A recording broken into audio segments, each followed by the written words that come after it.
The Queen of Granada, by M. Riff.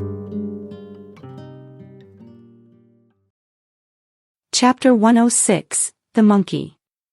The chief inspector was sitting on the stairs, not wanting to draw attention by turning on the lights.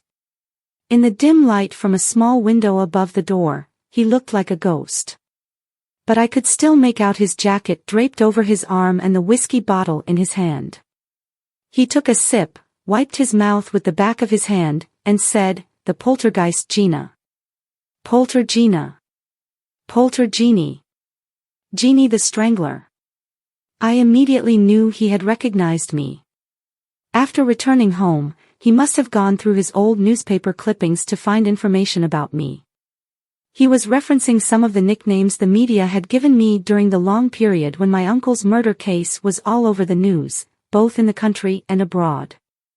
The chief inspector took another swig of whiskey and said with a hint of self-pity in his voice, "You know, your case ruined my career. Since then, I haven't been able to face the world without alcohol." I couldn't bear to listen to the man. I responded in a tense tone, "Did my actions ruin your career? What do you even consider your career?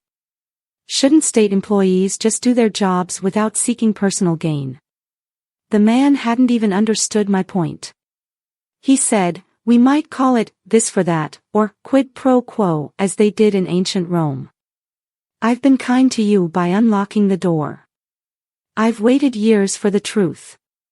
I promise it'll stay between us. I'm convinced your parents committed the murder.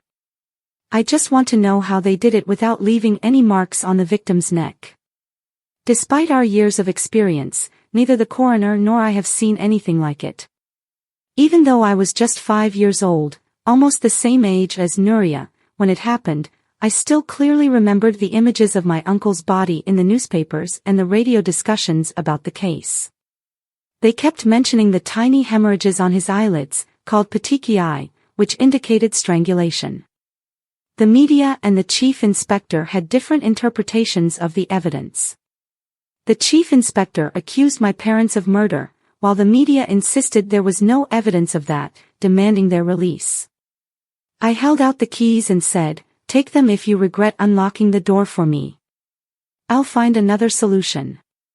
He refused the keys, pleading, "Please, just tell me the truth."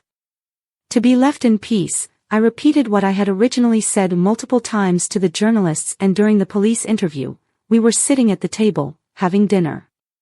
My uncle sat across from me. I noticed his visible chest hair through the shirt at his throat, and I laughing remarked, "You look like a monkey."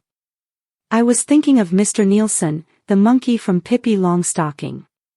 Suddenly, he turned red, stood up, leaned across the table, slapped me hard, and yelled, "Are you calling me a monkey?"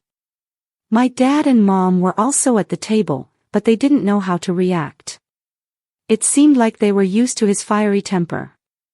At first, I felt like crying, but I held back. Instead, I locked eyes with him and directed my intense gaze at his throat. He clutched his throat, stood up, took a few steps back from the table and fell back like a log. He struggled to breathe and gasped for air. And then he was dead. That's why the coroner found petechiae in his eyelids, with no signs of a rope or anything else around his neck.